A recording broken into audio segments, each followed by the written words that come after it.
There we go. Have a good meeting. Thanks, Seth.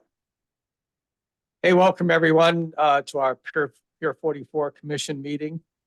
I'll just note the role. Tracy's here, Patrice, Howie, and Josh. And our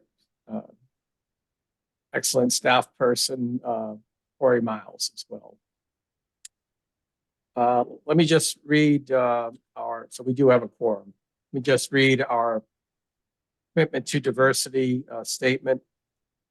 Our commission is committed to providing an environment of respect during meetings. We ask all members to interact in a polite manner, even when there is disagreement. We value the participation of our community and want all participants, including marginalized and minoritized communities, to feel welcome and respected. We ask our committee members and all who participate to commit to these standards to support and respect our community. With that, we'll go to introductions. We have our SHARC Commission members. I do want to particularly welcome Tracy Johnston, who's our new liaison from Recreation. Tracy, you want to say a few words? No, I'm just excited to learn more about the project and, any assistance we can offer. I think it's a great, it's one of the great commissions to be assigned to. Great.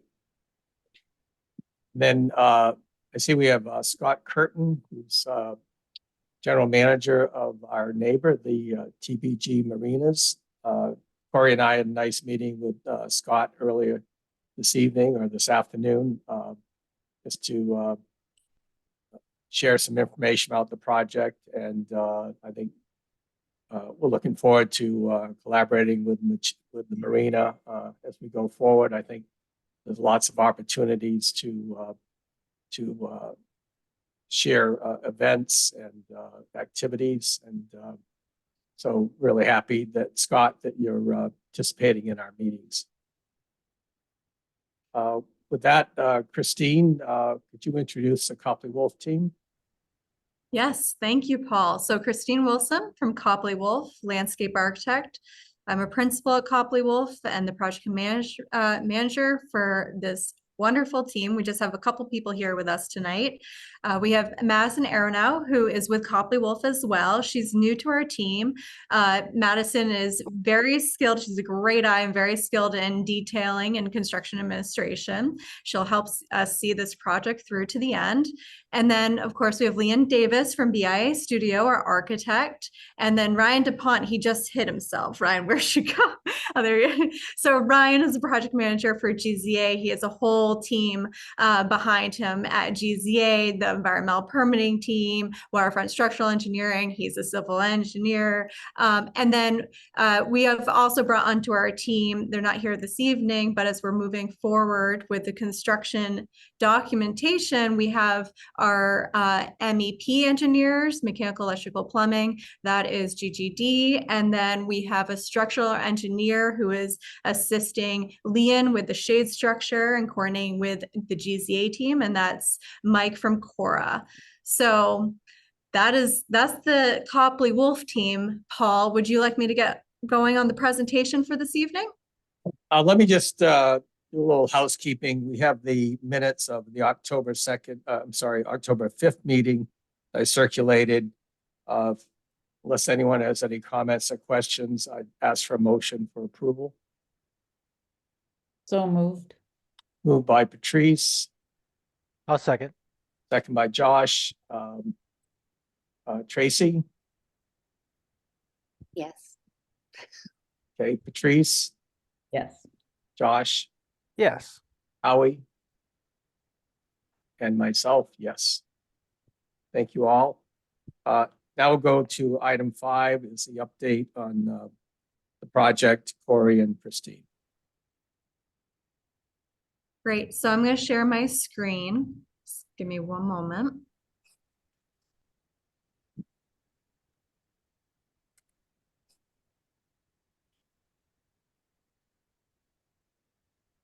Okay, full screen. So here we are.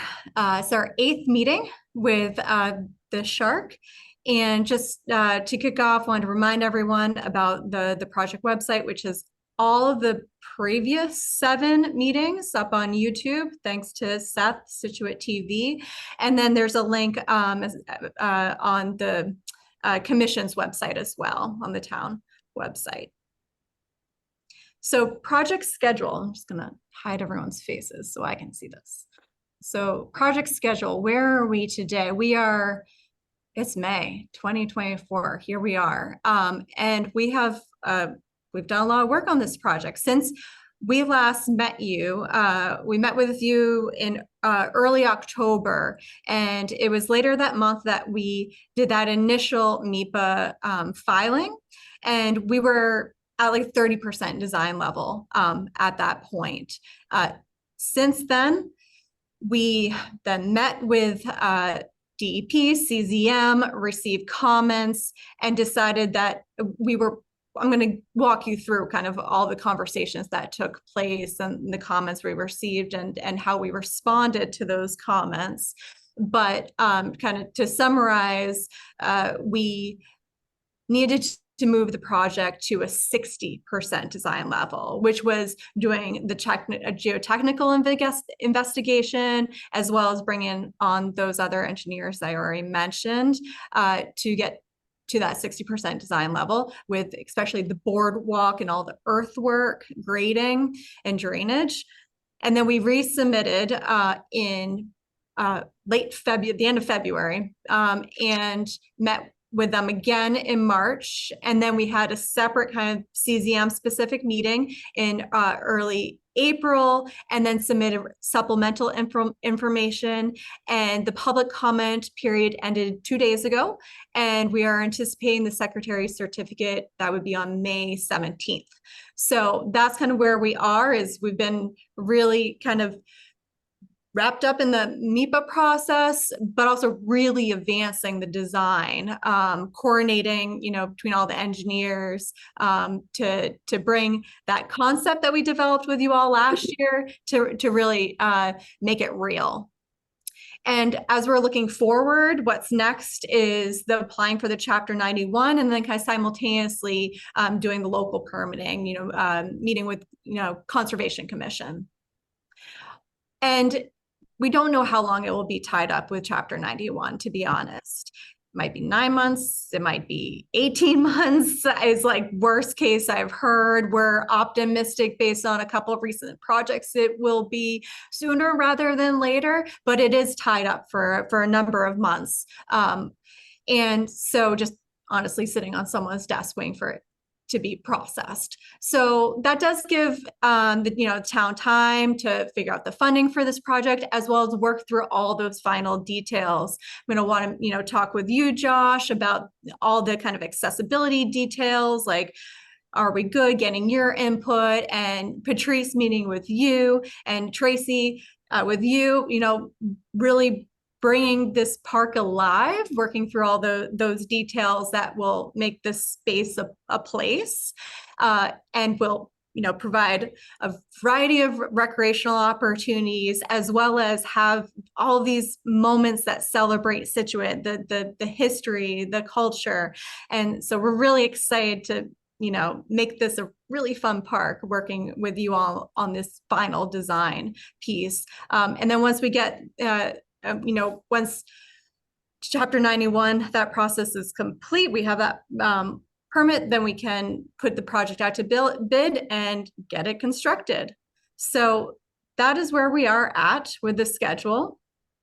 And to move forward, again, I want to just, probably curious about what we've been up to since we last saw you in October. So kind of going to break this down in a couple slides. So when we submitted a couple weeks after we last met with you, the park did kind of, it came up to the boardwalk.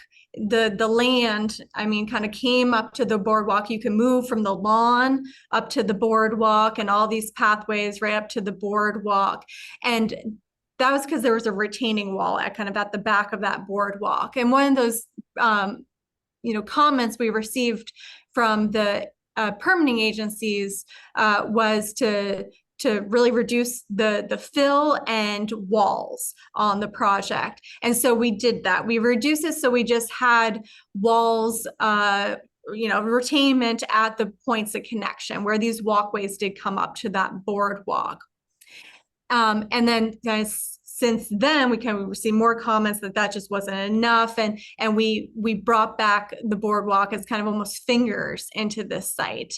And that kind of honestly oversimplifies it. It's a lot about kind of the grading and what we're doing to kind of mold the shoreline up at the top of the existing riprap, the existing revetment, how we're kind of molding it and planting it. And so I'm going to keep on moving forward through kind of those details. So that's kind of a summary about the retaining wall at the back of the boardwalk. This was the plan that we had submitted back right after we last met with you. And that was really the major comment. Besides seeing more about the boardwalk and the engineering of it, the detailing, the grading, all that. So moving the project from 30%, like I said, which is a little subjective, 30% to 60% design. So again, did the geotechnical work, brought on the other engineers, figured it all out. This is just the pretty picture of it all, and not the 30-page set of construction drawings. So we submitted that and we got more comments. On the retaining, kind of at those 3 moments, like I mentioned, but also just comments about the rocks on the site.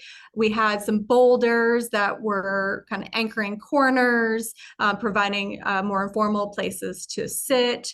We had a seat wall over at a comfort station, and then flat stone that was interplanted.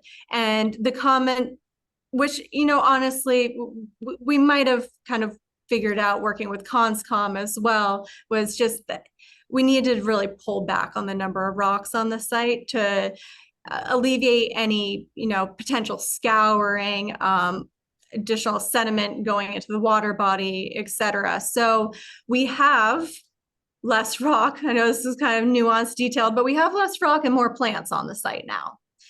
Connor D is raising his hand. So I don't know, Connor, do you have a question? Just mention that's Connor Doherty with the Town Advisory Committee. Welcome, Connor. Hey, thanks so much, and thanks for all the work that's gone into this. Just a super quick point, and then I have to hop off, but just something to consider. Maybe it's already been considered, but if you drive down Hatherley Road toward the site, when the structure that's there is gone, the view of the harbor is going to be stunning. And I'm just concerned that like putting a shade structure right there just kind of ruins this beautiful opportunity for the town to enjoy. So just something to think about, unless you've already thought about it and decided you should go there anyway. Thank you all for your work on this, and looking forward to seeing how things evolve. Take care. Thank you, Great. Connor. Thanks, Connor. So if you haven't watched the YouTube presentation from last time, we did have some renderings of that view going down Hatherley, and Leon has designed this beautiful shade structure that has a really light presence on the site, so you can kind of see through it out to the harbor, which is wonderful. So that's definitely being taken into consideration as we're kind of looking at the different views that you experience as you're moving to and around the park. So back to environmental permitting, a couple other things was also the grading. Really a concern. I don't know if you can see these white lines. These represent contours. This was essentially a slope up. There we had the rain garden or bioretention kind of basin that was between the park, the open lawn, and the marina property that really helped to collect all the water on site. And because we don't want to send any water to the marina property. One comment is, from right now, today there, there's a big building, right? Kind of where my mouse is, if you see that. And there's this notion of channelizing water. And so we have addressed this concern from CZM about channelizing water by making this finger kind of more of a boardwalk so that the land is under it and the water is under it. And so we're reducing that fill and not pushing any water towards the butter, towards the marina. So that is a change that's happened. Also, the comfort station. This was a big one because of a kind of evolving regulation in terms of structures in the park. If you remember way back to kind of when we kicked off this project, this is in a VE zone, and any structure that we built had to be way up in the air, 18-foot elevation, about 10 feet above where this park is. Or eight feet above where this park is. We had designed, or Leanne had designed, this floodable comfort station. But now, because of upcoming kind of regulation that's coming out, is just even a structure like this is not going to be allowed. And so we got a lot of pushback from DEP on this DCR. And so we are removing the comfort station from the project. So I'm gonna move on to the next slide, which shows you now how the plan stands today. Might have paused. There we go. Okay. So we have expanded the parking lot for an extra space that will provide us flexibility to figure out these details. We haven't figured out the details of this yet, but it's going to be a portable trailer, and we're going to make it as nice as possible and look into what we can do in terms of the hooking up with the infrastructure. And we're still need to really kind of dig into and to figure out all the logistics with this portable trailer. But it is going to move to kind of the parking lot. We'll find a nice home for it and a way to accessibly move from the park to it, also safely. That's very important.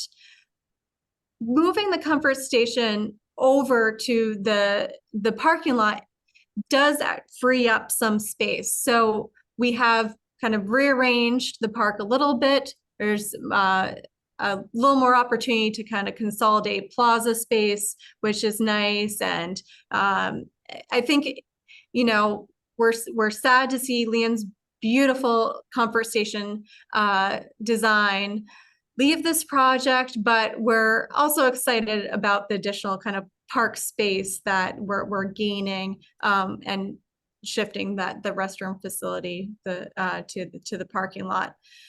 So that was kind of a big move. So all of kind of everything highlighted in blue here is kind of the bigger moves that were kind of made. Or this probably seems kind of small to you. Honestly, to just summarize in terms of programming, what's changed, I'm going to flip between. Christine, Yep. with the elimination of the comfort station, Yes. which would have been a considerable expense, and I understand that the reason was not an expense basis why you made the change. But with the change of that, I'm looking at the connecting the park to the harbor, and I see that the potential small boat tie-up. I think one of the challenges we have as a town is that we're on the ocean, but yet we build facilities that aren't interconnected with the ocean. So if people are kayaking, there's very few places you can go in a kayak if you come in on the public ramp. You can go to the public ramp downtown, but you can't tie up to the slips downtown, the town pier. There's really no place you can go. And so I just think it would be a shame to create a beautiful park on the ocean without connecting it with the ocean. So Chuck, we do plan to have it is in our permit applications to have the ramp and the float for small boat tie-ups. So that's very much part of the project. We're looking at funding that part as a subsequent phase, just for cost purposes. But Christine, go ahead. I'm thinking if we're eliminating the comfort station, that instead of having floats, just to put in pilings, so that it could be permanent down there. It really, because a project like this is, if we don't do it now, it's not going to happen. Even if it's permanent, it just won't happen. So that would just be, we could, this could be just so beautiful and such an asset to the town, and create the park would be essentially the harbor as well as the land. It would be completely integrated. So I think I've said enough, but it would be an absolute shame if we didn't find the funding to put in a low maintenance place to tie up kayaks and small boats and things. Well, that's definitely the plan to do so. Yes, as Paul mentioned, it's great out here, it says potential, but we are getting it permitted. It's part of this kind of long environmental permitting process. It is in the project with permanent pilings. So whether it just comes down to kind of the end of this, putting it out to bid, if it's included or not, will come down to the funding. Right. So I'm thinking if we were going to put in $100,000 structure here for a comfort station, the portable trailer is not going to cost $100,000. So if we had the money to do that, then it would seem that we could repurpose that money to do the sort of the dinghy or the kayak or kayak. Because it's just confusing to me. If we have the money to put in $100,000, $200,000 comfort station, foundation and water and sewer and all that stuff, and we're eliminating that to put in a $5,000 trailer, then it would seem to me that we've got enough money to invest 100, 200 grand to do this right and not do it halfway. And I do think that this would be a halfway project. It will not be funded. These kinds of initiatives do not happen often enough. So whatever we're designing is what it is.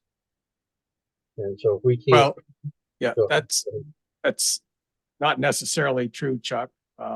And again, as we advance the design and the permitting process very much influences and dictates the design to a large extent, as Christine's outlined, we'll get cost estimates and assess our funding sources through grants, and we hope another round of funding through CPC.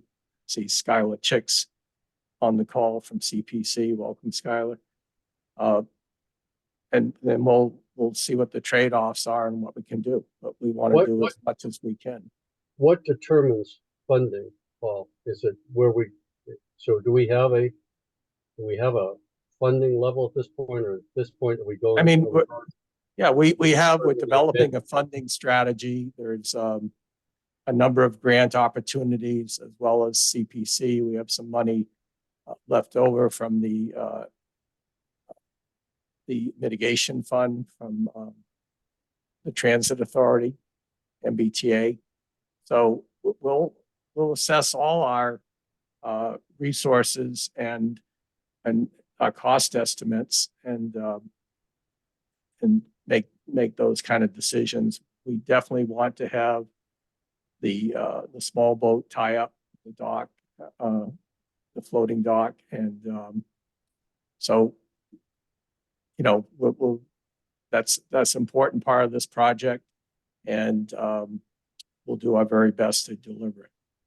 So is this designed in? Is this being, so this, if we're going for permitting, this is being designed in? So do they have the specific designs that have been submitted for this if we're going for permitting for this? You showed so when you submitted the designs, Kristen, and you got pushback that they didn't want sharp cement walls, did they give any pushback for the design on the pier? They did not. And Ryan, you can confirm that, right? Yes, there were no comments on the pier design as from CCM or any other state agency. So there are detailed engineering designs that were submitted to them regarding, are we in the engineering stage or are we in the preliminary approval stage? I'm sorry, I don't mean to take up so much time. Ryan, do you want to take that one? Yes, we've developed that. We have about a 60% design for the small boat tie-up. That was So they included in got, the- so they got the specific engineering designs for this pier and the floating dock? Yes, yes. So they're not complete, but we showed sections and profiles of the dock. There's sufficient for the permitting process. For the permitting process. And this floating dock looks like it's going past the space outlined here. So do we need a federal permit? We will need a permit to occupy that space. And that's a consideration for the potential small boat tie-up, as it does trigger some additional permits that the rest of the park doesn't currently trigger. So are those going to be filed? Right. We are prepared to file those if that's the decision that is made. I think, is that So correct? right now we have a potential small boat tie-up. We're submitting the local authorities to get it permitted. We're going to submit it to the builder, but we're not starting the federal permitting process at all. Is that correct? Well, Ryan, so what would be the schedule? Yeah, go ahead. Yeah, so on the permitting process, where we are in permitting is we've applied to MEPA, the Massachusetts Environmental Protection Act, for the Secretary Certificate, which is basically the first step for any environmental permitting in the state of Massachusetts, or state or federal permitting. Once you receive that Secretary Certificate, it will have comments from state agencies, and it will sort of detail out the full permitting process for the project. Whether that be going to local conservation commission, whether it's chapter 91 permits, whether there's Army Corps general permits, whatever those permits are, we will move into that permitting process after we've received the Secretary Certificate through the MEPA process. So in the permitting timeline, we're still in the MEPA process, which is the precursor to all other permitting. So because I heard it was a question from Christine's perspective, whether we were proceeding with the permitting or not, the full permitting. And then the question, but you're saying, I'm hearing from you, yes, we will pursue the full permitting, including for the federal government agencies. So I'm just not sure. We'll pursue whatever permitting you guys ask us to do. It's really my answer. So what is the answer there from a committee perspective, Paul? Are we actually going to pursue permitting, and then obviously the issue with permitting is there's a time to build between permitting and building before it goes stale. So I'm just trying to figure out how you do a potential small boat tie-up in an initiative like this. Are we really doing it, or is it this just, for me, I live 3 houses up the road from this park. I could just walk down and use this park anytime I want. But when I'm down at the boat ramp, or if I'm down kayaking, or I see people down there, it's a struggle. People don't use our ocean. They don't use our harbor because the only place to access it is the boat ramp, and you can't sit around in a kayak on the boat ramp. There's just you can't paddle downtown. There's no place to go. Unless you want to go out and battle. So I'm just trying to understand: are we really doing this, or is this just to appease the community who uses the actual ocean and the park? No, Chuck, let me say something, because I'm a member of the Waterways Commission, and we've talked about this structure from pretty much day one, at least a year ago. And the Waterways Commission was very much interested in not only for kayaks, but for transient boaters to come and enjoy the waterfront of Situate.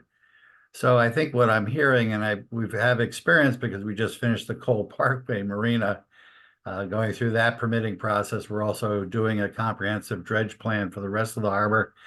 Yeah, there's steps here. I think what we need right now is what they're suggesting, a kind of a photo or what's going to appease the regulators on the up part of the park.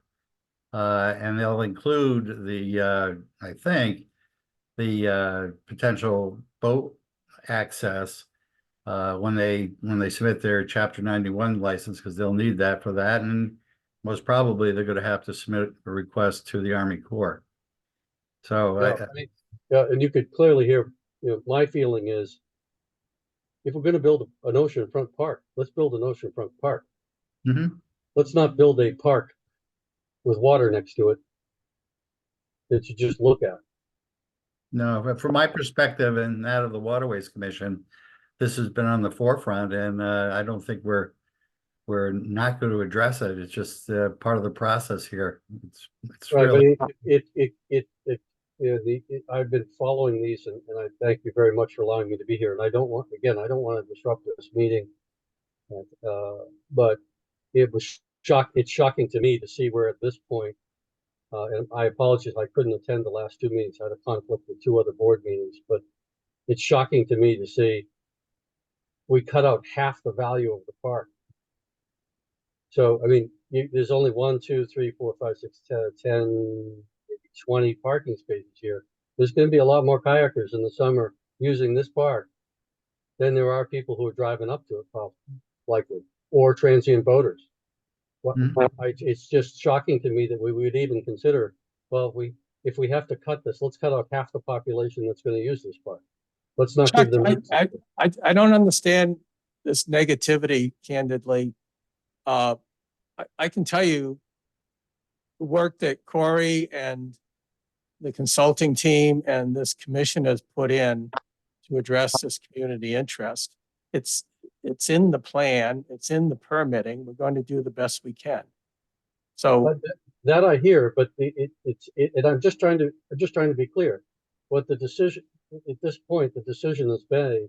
If we have to cut off anyone's access to the park, we are going to keep the 20 cars that park here, and we're going to cut off all the access to the easy access to the park from the harbor. And that's the decision of the committee, because what I heard was we're going forward with the park, but if we have to cut something off, we're going to eliminate half the population's access to this that uses the harbor during the summer times, and we're going to force them down to Magazine Beach, and that's okay. Or we're going to force them to hanging out around the boat landings. And if that's the decision, I've not been part of each of these meetings. I respect the decision of this committee. I'm not trying to be negative. I'm just trying to get an understanding of what's the decision, and that's all. Well, I think you are being really negative and short-sighted, and we're going to do the best we can, and we're in a process as we've discussed. So Chuck, I'll say that from my perspective, I haven't heard a decision made about it. We were just trying.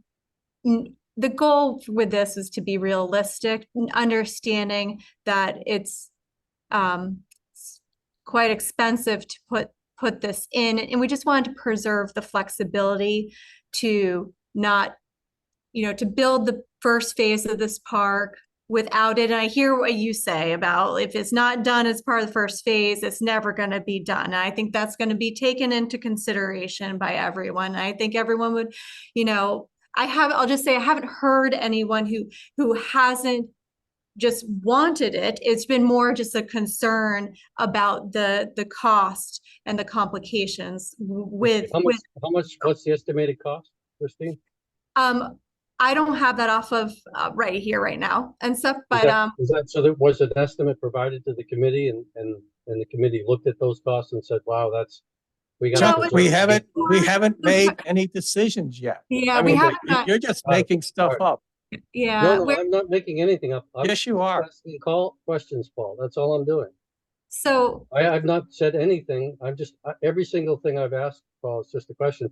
And, and, and, and I've been very transparent and honest. And so I'm not making stuff up, Paul. I think the park is beautiful. Don't get me wrong. I think you guys have done a phenomenal job. And I don't mean to take away from that. Yeah, Chuck, what you're making up is we've decided to cut out the boat ramp and the dock, the floating dock. That's not what we've done. No, I heard you say that, well, we may not have enough money, and if we don't have enough money, we're not gonna do it. That's what I heard. And then I heard Christine say she didn't know we were going for permitting, and then I heard no, Ryan. no. So, sorry, just to clarify, Chuck, we've always been, we've included this in the permitting documents. As Ryan said, we're in this initial MIPA stage where the MIPA secretary certificate should be issued shortly, May 17th, right around the corner, and that will conclude the first phase. And then we will be doing the local permitting, Conservation Commission will be doing Chapter 91. And as I mentioned, that is a many-month process of just waiting for that, in which gives us the time to make a decision about the small boat tie-up, if we need to do Army Corps or not. So that's been the ongoing, the plan has been, let's get it permitted. So there's the flexibility to build it, right? Okay, Either now or later. So where it says potential small boat tie-up, it should just say small boat tie-up, right? And it should, right? And then Yes. if we don't have enough money, then the hard decision will be made, right? And maybe the hard decision is you can't put a small boat tie-up, we just don't have the funds for it. We got the permits for it, we got the design for it. What threw me off, it says, was the potential small boat tie-up in. I understand. In the Yes. comments, well. That makes sense. And Yeah. so, well, we're gonna get rid of the comfort station. If we could afford the comfort station, then how come we couldn't afford the small boat tie-up? And then I just confused. And so I'm not trying to be negative, guys. I'm just trying to. Yeah, get to be- I will be quiet, and listen, so. Yeah, Sorry. Chuck, I appreciate the comments, and it's really helpful, I think, probably for everyone to hear how passionate you are about the small boat tie-up. I coached sailing for many years.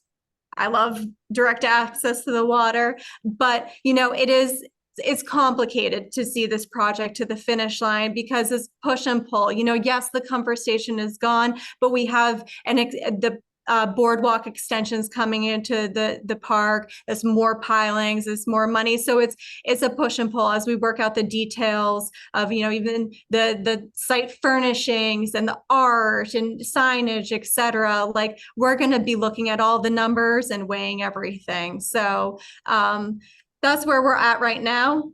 I agree. It's not potential. It's in the environmental permitting documents, just to summarize that. And now I'm going to cut through some sections through the park. Just kind of been looking at it in plan for a while, and now we're going to look at it in sections. So we have a section that's through the shade structure. If my slide will move forward. Nope, this is the summary of the changes to the park, which is really just kind of this area. The framework of the rest of the park has stayed the same. So here's that section through the shade structure, with Jericho on the left here. And again, we've reduced the fill on the site. We have not continuous berm because more mounding. It's a little more dynamic at the water's edge, that vegetated shoreline. The boardwalk is right up. This is the existing seawall. So this is the building right here, right now. It's right in this space. So just for context, I'm going to move on to this is cut through the marina kind of property here. So again, the boardwalk extension over that planted area, which will collect that storm water. And then a section through the promenade, which connects directly out to the boardwalk. And that's that bridge kind of connection I was referring to. So sections cut through the park. And then, you know, again, I mentioned a lot of working through the environmental permitting process is really kind of understanding the water and flooding, coastal, inland, where's the water going to go? This is modeled out the site, the existing building, the existing site. So in 25 years, at mean high tide, this is what we see, but then 20 years later, you can see that more extensive flooding, just the sea level rise. And again, this is just forecast modeling by others. With storm surge 10, 11, this was just to really understand kind of in crazy storms, how the water is moving up, around, and onto the site. So with the park design, again, just understanding how that water would move in around the site, and the topography is represented by those kind of white contours. And so it's all pretty subtle, just kind of rolling the topography, creating those low depressions in the areas that make sense to do so. And again, just this has all been based on input from the environmental permitting agencies have really kind of helped us to evolve the design into a really kind of responsible place. So we're using green infrastructure again throughout the site, those low depressions, rain gardens on both the north and south sides. Again, not sending water to abutters, but instead collect it and store it and mitigate it, treat it with plants and soil. We're moving kind of water through more narrow spaces with bioswales. And of course, I mentioned the vegetated shoreline. Not only will it be beautiful with these plants, but it will also provide habitat. These are all kind of native coastal plants that will be kind of in all these areas highlighted in green. Are there any issues with any easements in those houses across the street there? In terms of views with planting? Air rights to see the harbor. Yes. So the trees, we've kind of taken into consideration the view. So the house right across the street looking out, we don't have trees kind of at the end there. So you can look out across there, but we've been kind of modeling the site in 3D just to kind of understand those views around the site. I'm asking a different question. Oh, okay. Any of those houses, did Pier 44 or someone prior to that sell them deeded rights from a visualization perspective across the property? Yeah, the answer is no. Okay, Yeah. Great. Thank you. And then I'll just say also with the trees, it is a coastal environment. You all are probably very familiar with the kind of vegetation that is able to grow along the shoreline. We aren't going to have, especially in beginning years, huge shade trees.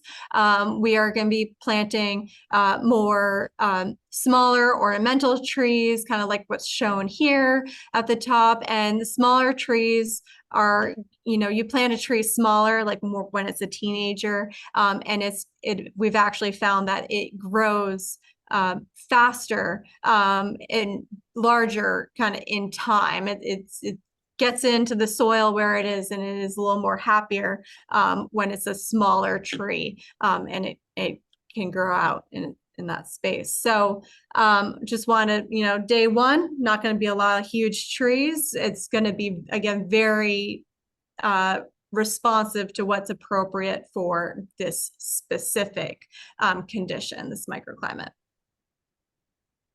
Site furnishings, still working through kind of the site furnishing design, but looking at benches and picnic tables accessible, figuring out the orientation, being able to pull up wheelchairs, backs, armrests, how long, and we have a couple nodes for benches kind of around the lawn, looking out across the lawn, and then have a picnic plaza area, and also looking at what furnishings are going to be on the boardwalk. So some of the images here are from a vendor that does a lot of furniture in ocean environments, like the boardwalk in Oslo, Norway, and many places in the States now as well. And so it's finishes very durable with great warranties for a climate like this. Again, it's a harsh climate. This is a floodable park, right? And so that's important to take into consideration with the design. Last meeting, we talked about swings, because the boardwalk is, we no longer have that structure up against it, the earth right up against the back of it. It is more of a floating boardwalk above the landscape. For that reason, we wouldn't have swings out on the boardwalk anymore. But we also heard the last meeting, Patrice, Howie, you're commenting on the swings. We're looking at kind of finding a nice home for them more at the back of the lawn, as I think Patrice had mentioned in the last meeting. So we'll be coming back to you with more specifics about all the site furnishings, the lighting, trash receptacles, signage, art pieces. Again, we had talked last meeting, throwing out the ideas, the Situate Lighthouse, Irish Moss. Patrice mentioned the sister cities. So we're looking forward to, this summer, while we're waiting for the Chapter 91 process, working with you all on these details. So that really concludes the presentation. We do have a couple views, just 2 views. Here's one that's looking from the promenade, looking out down the boardwalk, off to the left, the lawn and the shade structure in the background. And so the parking lot is on the right here in this view, swings potentially on the left. And then here a view coming from the corner over by the marina, coming into the park, looking out across the lawn to, the loop, the curving path around the lawn and the shade structure and the boardwalk. So that concludes the presentation for this evening, and open up to more conversation. I have a question. If you're standing on the road looking out to the harbor, is the property level, or does it go, is it elevated as you get closer to the harbor? How does that work? Yeah, it's great. So right where kind of we're standing in this view, the elevation is roughly, it's 8.5. And that shade structure, the boardwalk is 11.75. So there is a 3-foot grade change across the park, which is subtle. We did bring down the boardwalk 9 inches from what the elevation was when we last met. So again, if you're standing at the street, the road, looking out, is the property remain level, or is it elevated at some point? I'm having trouble with that. Yeah. Let me go back to the plan here. So right here, the corner is 7.22 is the existing condition, and up here it's 10. So just Jericho Road there's a 2.5 plus grade change along this stretch of Jericho Road. It goes up as you're going towards Cole Parkway. Okay. Inside the park, these white lines are the contour lines, which represent every foot. So this one down here is 9 feet, and then 10 feet, and then 11 feet here. And then there's a couple mounds. It hits 12 here, 11.5 here, and then it slopes down. So the grade slopes down under the boardwalk. So it's subtly mounded. Yeah, okay. So from this road to the boardwalk, it's kind of rolling uphill. Yes. Okay. Rolling uphill, rolling downhill towards the shoreline, rolling downhill on the north and south side, but then kind of rolling up again to the property line. Got it. Thank you. Yeah. Any other questions for Christine? That's a quick question. I know I'm coming in late. In terms of just activity wise, what you envision, is it just going to be a park where just people walk through, or were you envisioning like activities going on there, like, you know, music events, art events, things for the kids, like, you know, could food trucks come in and families have a picnic there, or is it just literally a standard park that people would be walking through?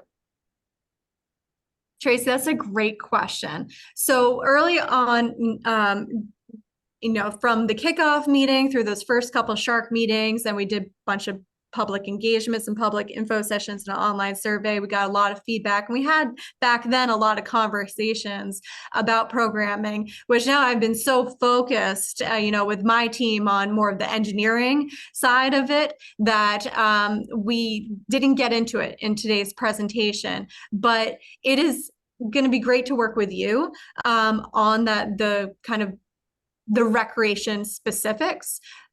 We had previously talked about yoga on the boardwalk, about story time at the end of the boardwalk, making sure it's, you know, a nice facility to take beautiful photos after graduation, a wedding, whatever, and to picnic, to bring, you know, go to Situate Tavern, bring, you know, lunch or dinner or breakfast, sunrise breakfast over to the park and enjoy looking out at the waterfront, you know, with food, places for people to mingle and, you know, in kind of small or larger groups in this corner of the park versus that corner of the park. Also spots where someone can come enjoy and sit by themselves, read a book on a beautiful day. We also looked at, you know, how we could line, we graded the edge of the park along here so it could receive like 10 by 10 tents for like an art market or farmers market. So a lot of ideas have been thrown around, but we want to kind of work with you on revisiting that to make sure we have the right detailing in place before it gets constructed. Yeah, so because I guess I like who's managing, like, so if you needed to do a permit for a particular activity, and I might be getting way into the weeds too quickly because you guys are already, you know, you're going through the process of getting it approved, but I'm just trying to think forward of how families would use the park. Like I just see them having like, let's meet, you know, you said go to the Situate Tavern. I'm not sure if there's room, like could like a food truck pull in where they, you know, you could meet there on an afternoon and have a picnic with the kids, with other families. Like, I'm just trying to think about how people would use it and then who would manage the process of the permitting and the booking for what events would actually occur there. Yeah, I would say that, you know, the town probably isn't, you know, and the commission isn't to that point. Yeah. Okay. Yep. But, you know, I would say as a landscape architect, we strongly encourage, you know, everyone getting together and, you know, creating a plan for how to activate it. You know, a lot of really beloved parks are ones that are well programmed. We're providing the framework for it and talking to you to make sure we can, because we want to make sure we have, you know, everything for, like, for example, electricity. You know, where are the outlets going to be? It's those things what we kind of want to talk through with you. And so when the park is built and you're ready to program it and have all these activities, you have things like electricity where you need it. Exactly. Or opportunities, like you were saying, for stations, for tents or things like, or tables or things like that for people. I mean, I just remember going to St. Petersburg, and they have this beautiful pier out on the water. And it was really almost like, not only was it a park, it was a cultural event where they had music and arts and all of this stuff as you just walked through the park. So not only were you enjoying, you know, the environment and the harbor and everything, but it was also a lot of opportunity for Situate to have their, you know, the students did art shows there, and there were musicians there from different. So if I just wanted to make sure that the opportunity to place those types of things will be able to happen there. Can I respond quickly as Yeah, well? go ahead, Patrice. So Tracy, my actual role is on behalf of Situate Harbor Cultural District. So I Oh, think great. in an earlier slide, you saw the pictures of the sculptures, and we were talking about our sister cities. But some of the ideas that we had, because community feedback had been that they'd like to see a splash pad, and I said, let's make it an interactive sculpture that has water play. So I mean, whether that comes to fruition or not, but the idea is that there will be sculptural elements that will be multi-purpose and that will be designed to create family interest and activity.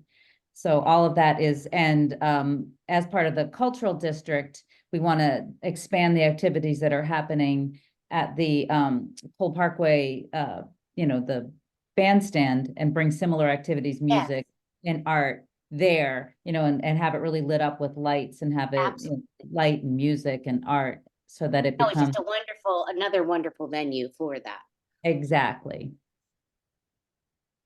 Yeah, the kind of things you've mentioned, Tracy, are what we heard in the surveys of what kind of activities people want to see at the park. And so as Christine said, the design is taking into consideration those types of activities so that we're not foreclosing those activities in the way the park's designed. In fact, we're facilitating them. Perfect. Thank you. And as Ryan mentioned, we got to a 60% design level for the MIPA resubmission, which is more than usual for MIPA. So this was exceptional. But there's still, we need to still get the final push. And so while the boardwalk design, the grading, all that kind of framework of this is fixed, we're, just internally, we were talking about this area. And so we can kind of adjust the plaza shape, on the corner, for example, we had always talked about sculptural bike rack, but, one concern we have is, well, our bike's going to just get abandoned there. You don't want that to be the main entry into the park. So do we tuck bikes away, or how is that sculpture, I guess, designed? Or is it like a misting water feature, like Patrice kind of mentioned, and does this kind of hardscape come over to here and it's more planting with a sign on the corner, and this is expanded a little bit? And so where are the places to sit, swing, experience maybe water, tap your bike? Those are kind of those final details we want to work through with you and make it both like pragmatically really work, but and also be really artful and exciting.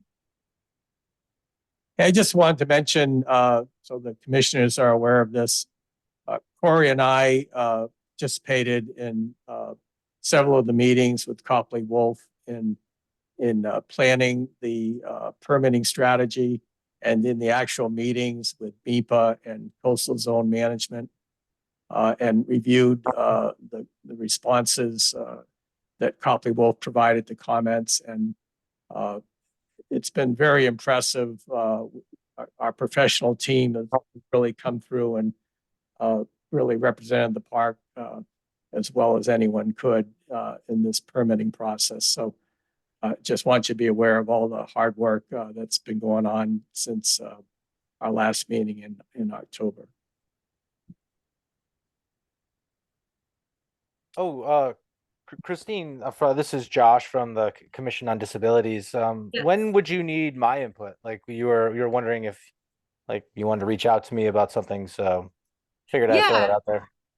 I think it'll be this summer. I think we need to kind of, after we get hopefully this secretary certificate on May 17th, I know I keep saying that, May 17th, and then we can move forward with the other, environmental permitting. It should be, again, because we've progressed the design further than normal on a project.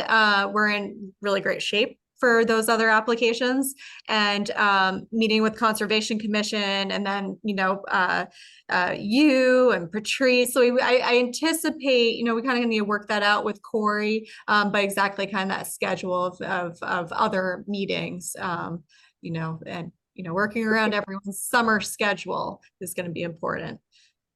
Sounds good. Skylar. Hi, Paul. Thank you, everyone. Christine, I just want to say thank you for your presentation.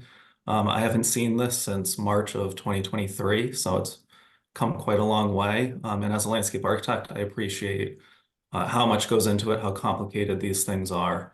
I just have a couple of comments and questions. Yeah. One is on the comfort station. I know you talked about maybe there's a trailer that's parked in the parking lot. Have you looked at using just like a three-sided screened structure and placing seasonal toilets in that?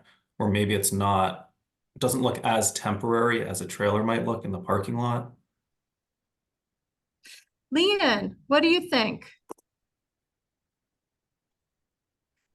So we did look at a few different options, and to be honest, it's still early days. This change where the comfort station came out just happened a couple weeks ago through the MIPA process. So what Christine and a couple have shown tonight is an early concept, but the challenge we're facing is any enclosure that's put into a structure, and I think a three-sided structure may be able to avoid being defined as an enclosed structure, but any enclosure starts to trigger permitting challenges.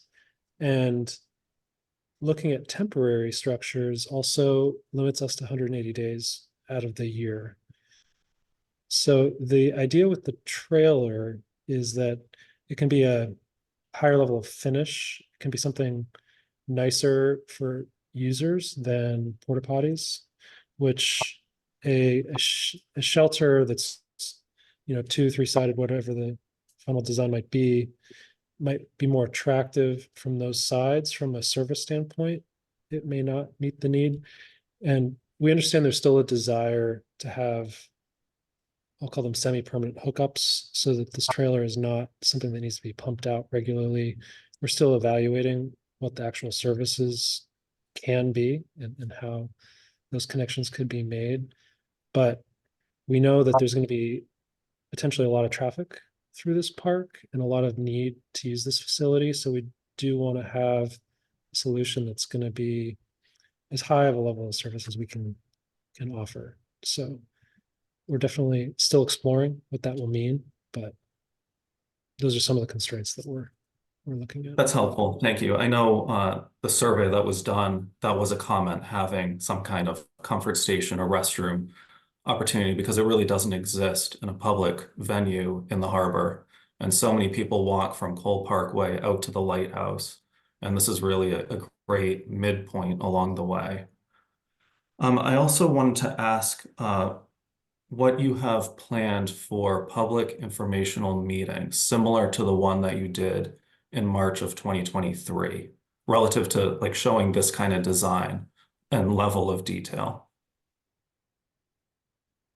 Again, we've been so focused on the environmental permitting process that this is our first kind of coming back to in a public format with how the design has evolved since early October.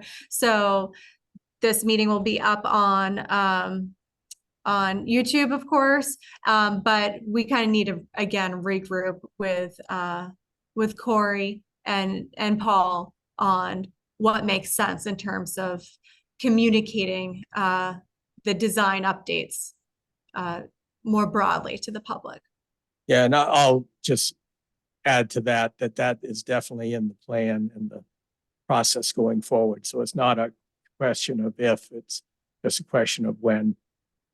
Okay, and we know because we've talked about it, the CPC expectation is the public informational aspect of it. So I just want to make sure when I get questions as a member of CPC that I can answer those questions as well, and that the design isn't necessarily getting too far ahead without a broader public input. And all the committee meetings are great and they are open to the public, but they don't serve the same purpose as a truly public informational meeting. So as long as that doesn't get lost, I think we should be good. And then I assume that at some point you will be coming to CPC about funding. Obviously, I can't speak for the whole committee, but I think there is precedent for us providing funding over a phased period of time. We don't just say it's one and done and that's it. We have a number of projects that have had phased work. So I wouldn't shy away from that as at all.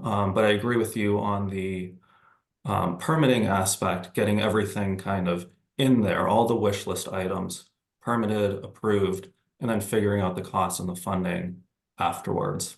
And I think the public can be a useful resource in providing that kind of input on what the priority items are. So Yeah, appreciate that, Skylar. Thank you. Yeah, I think That's, it's a great that's presentation. great, great input. And Christine, you and your team have done a phenomenal job. I know the committee's done an incredible amount of work on this project. And if there's a process to get approved phased funding, that's very exciting, Skylar. And if we, and I know I'm harping on this, if there's any way we can get the actual renderings for those docks, making sure that they're handicap accessible, making sure that they're integrated, in terms of what Tracy was mentioning into the activities of the park and as a recreational park, that would be great. And then if it turns out to be too expensive and there's not funding for it, then be it as it may, that's a wise decision. Better to have a park with a potential maybe we can get funding in the future, but it's designed in than no park. So, and I would, I'd be in full support of, going forward with a park. So really appreciate those comments, Skylar. Everyone's efforts, Paul, yours too, and for making this a public forum and discussion. Really appreciate it. Yeah, thank you, Chuck. Thank you, Skylar. And I just reiterate what Howie said. I mean, we listened to the community. We heard that this is important, this access for boating, and it's been an integral part of this design right for many, many months. So we're all passionate about it. We'll all see this as really important, and we're going to do everything we can to make it happen. Any other comments or discussion? Thank you, Christine and team. Just any reports from commissioners they want to share this time? Okay. Oh, I actually do have one. Trace? Karen Conley, I know was hoping to join the meeting tonight and wasn't able to, but I'm in the back of your screenshot, your screen share, I guess, Paul, is the lighthouse, which has just been recapped, but it's not relit. So there will be a relighting of the lighthouse on National Lighthouse Day, which is August 7th. But there is a thought that we could possibly have some kind of celebration at the site of the park, because that's where the fantastic view of the lighthouse is. And that, that maybe it would be an opportunity to share information about the project. Great. Excellent. Thank you, Patrice. Okay, if there's no other business for this meeting, I'll ask for a motion to adjourn. I'll motion. Thank you, Josh. Second, Second, Howie. Tracy? Yep. Patrice? Yes. Howie? yes. Josh? Yes. Paul, yes. Thank you, everyone. Always appreciate the lively discussion. Appreciate your participation, Chuck. And we're going to get this done. So thank you, everyone. And we'll schedule the next meeting when we have more information for the commission.